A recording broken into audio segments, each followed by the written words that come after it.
Hello viewers, இன்னைக்கு நம்ம பார்க்க போறது One Piece episode 1137 part 2.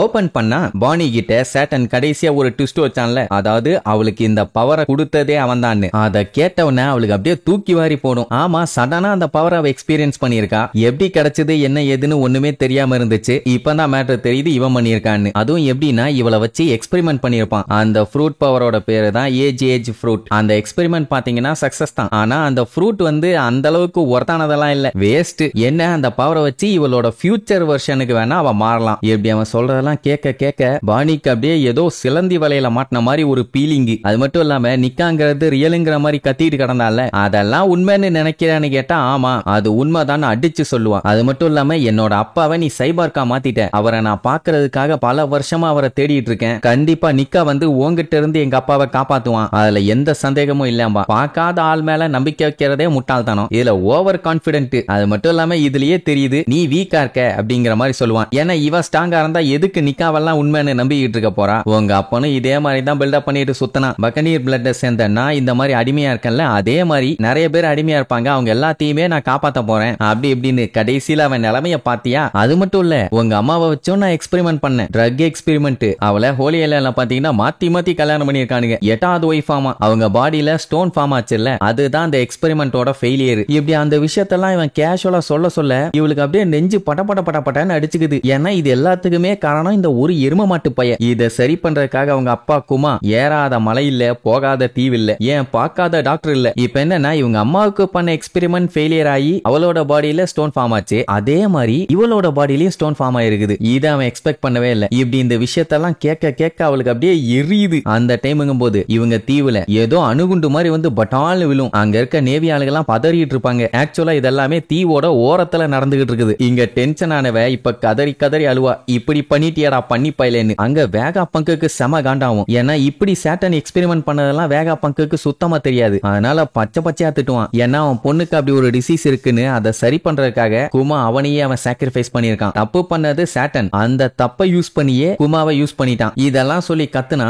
Satan அதெல்லாம் பெருசா கண்டுக்கவே இல்லை. இந்த பூச்சிகளுக்கெல்லாம் ஏன் போய் சப்போர்ட் பண்ணிட்டு இருக்க, இதுகெல்லாம் சாகரதான் கரெக்ட் அப்படிங்கிற மாதிரி சொல்லிட்டு இருப்பானா. அப்பதான் காட்டுறாங்க வானத்துல இருந்து விழுந்தது வேற யாரும் இல்ல, எதுவும் இல்ல, நம்ம குமா தான். ஃபர்ஸ்ட் அங்க இருக்க ஆளுங்கெல்லாம் அவனை பாசிபிஸ்டான் தான் நினைப்பாங்க. ஆனா அவன் கையில அந்த ரியல் சிம்பிள் இருக்கறனால இவன் தான் ஒரிஜினல்னு தெரிஞ்சு போச்சு. சோ இவனை எல்லாருமே ரவுண்ட் அப் பண்ணுவாங்க. ஆனா எல்லாத்தையும் அடிச்சு தெறிக்க விட்டுட்டு மின்னல் வேகத்துல வந்துகிட்டு இருப்பான். இப்படி இவன் அடிச்சு பிச்சுக்கிட்டு வர சவுண்ட் இவங்களுக்கு கேட்கும். வேகா பங்குக்கு ஷாக்கு, ஒருவேளை குமா இங்க வந்துட்டானான்னு. சேட்டனை பொறுத்த வரைக்கும் குமா இங்க வர்றதுக்கு வாய்ப்பே இல்ல. என்ன நடக்குது, ஏதாவது பஞ்சாயத்தாங்கிற மாதிரி பாத்துக்கிட்டு இருப்பான். இங்க நம்ம பாணி பாத்தீங்கன்னா அவங்க அப்பா பட்ட கஷ்டம், அவ பட்ட கஷ்டம், அவங்க அம்மா பட்ட கஷ்டத்தெல்லாம் யோசிச்சு பார்த்துட்டு கதறி அழுது அப்படியே மனசே விட்டுட்டான். எதுக்குடா வாழ்ந்துகிட்டுங்கிற மாதிரி. இங்க குமா அடிச்சு புடிச்சு காப்பாத்துறதுக்காக வேகமா வருவான். ஆனா அந்த நேவி ஆளுங்க விடுவானுங்களா? அவனை கண்ட மேனி சுட்டு தள்ளுவானுங்க. அவனும் தெரிச்சு போய் விழுவான். ஆனாலும் கொஞ்சம் கூட அசர்ற மாதிரி இல்ல, திருப்பி எந்திரிச்சு போய்கிட்டே இருப்பான், எப்படியாச்சும் நம்ம பாணியை காப்பாத்தணும்னு. இங்க பாத்தீங்கன்னா பாணி முடியவே பண்ணிட்டான். இவ்வளவு கஷ்டப்பட்டு வாழ்றதுக்கு பேசாம ஈஸியா செத்து போயிடலாம், அதான் ஒரே வழின்னு சொல்லிட்டு கதறி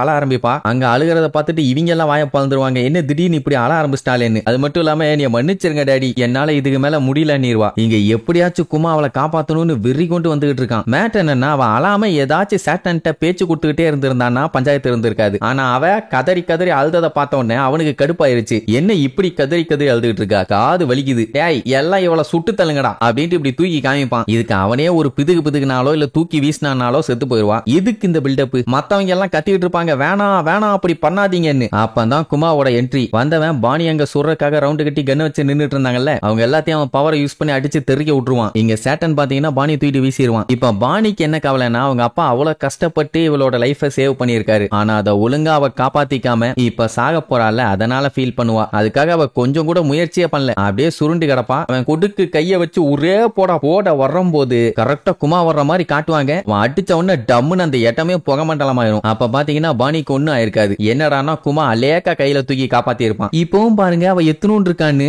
அவ்வளவுதான் டேடின்னு சொல்லிட்டு கதறி அழுவா. அப்புறம் தான் காட்டுவாங்க இவ பாணிய காப்பாத்துறேன்னு குறுக்க வந்து அவன் கொடுக்க இவனோட முதுகுல இறக்கி இருப்பான். இப்பவே குமா வந்துட்டான்னு அங்க ஒரே பதட்டம். அதுக்கப்புறம் சேட்டன் கடுப்பாயி மறுபடியும் அவன் கொடுக்க வச்சு அட்டாக் பண்ண போவான். அந்த கொடுக்க ஒரே புடி அவனால அசைக்க முடியல. ஏண்டா வேகா பங்கு என்னடா பண்ணி தொலைஞ்ச, இவன் ஆல்ரெடி செத்துருக்கணுமேம்பான். அந்த டைம் பாணி பாத்தீங்கன்னா கதறி கதறி அழுதுகிட்டு இருப்பாளா. அதை பார்க்க குமாக்குள்ள அப்படியே வெறியேறும். அவன் ஏத்திக்கிட்டு இருப்பான். அப்ப அப்படியே அவனுக்கு பழைய நினைவுகள்லாம் அவன் மைண்ட்ல ஓடுற மாதிரி காட்டுவாங்க. ஒரு விஷயம் விடாம எல்லா விஷயமுமே அவனுக்கு ஞாபகம் இருக்குது. அப்போ சேட்டன் இவன் செத்துருக்கணும்னு சொல்லுவான்ல, அது ஏன் தெரியுமா? சில நாட்களுக்கு முன்னாடி ரெவல்யூஷனரி ஆர்மி குமாவை தூக்கிட்டு போயிருப்பாங்க. இவனை கொல்லணுங்கிறதுக்காக செல்ஃப் டிஸ்ட்ரக்ட் ஸ்விட்ச் ஒன்னு வச்சிருப்பாங்கல்ல, அந்த ஸ்விட்சை அமுத்தி இருப்பான். அதை அமுத்தி இருந்தாலே இவன் செத்து இருக்கணும். ஆனாலும் சாகாம இவன் எப்படி வந்தான்? அதுதான் இப்ப சேட்டனுக்கு ஷாக்கு. அங்க குமா வெறியில அட்டாக் பண்ண பாஞ்சி வருவான் கைய முறுக்கிக்கிட்டு. ஏன்னா இவ்வளவும் அவன் பண்ணதே அவன் பொண்ணுக்காக தான். அவங்க சொன்ன கண்டிஷன் எல்லாத்துக்குமே ஓகே சொல்லி தான் அவன் பொண்ணை இவ்வளவு நாளா மீட் பண்ணாம வழியில அவன் உடம்ப கூட சைபார்க்கா மாத்திக்கிட்டு இவ்வளவு கஷ்டப்பட்டு இருக்கான். கடைசியில மறுபடியும் அவளை கொல்ல வந்தானுங்கன்னா சும்மா இருப்பானா? குமா லைஃப்லயே இது வரைக்கும் யூஸ் பண்ணாத அளவுக்கு அவனோட மொத்த பவரையும் எடுப்பான். அவன் வர்ற வேகத்துல அவன் மூஞ்சி பாத்தீங்கன்னா முண்டாசுப்பட்டியில இருக்கு, கை கனமாப்பேட்டையில இருக்குது. அவ்வளவு தூரத்துக்கு இழுத்துட்டு வரான். சேட்டனுக்கெல்லாம் அடி வயிறு கலங்கி அள்ளு விட்டுட்டு இருக்குது. ஆத்தாடி இவன் அடிச்சான்னா அண்டாலாம் கலங்கிருமேன்னு. அவன் வந்த வேகத்துல மூஞ்சிலேயே ஒரு அடி சும்மா நச்சுன்னு அச்சு பிசராம அடிப்பான். அவ்வளவுதான். அடிச்ச அடியில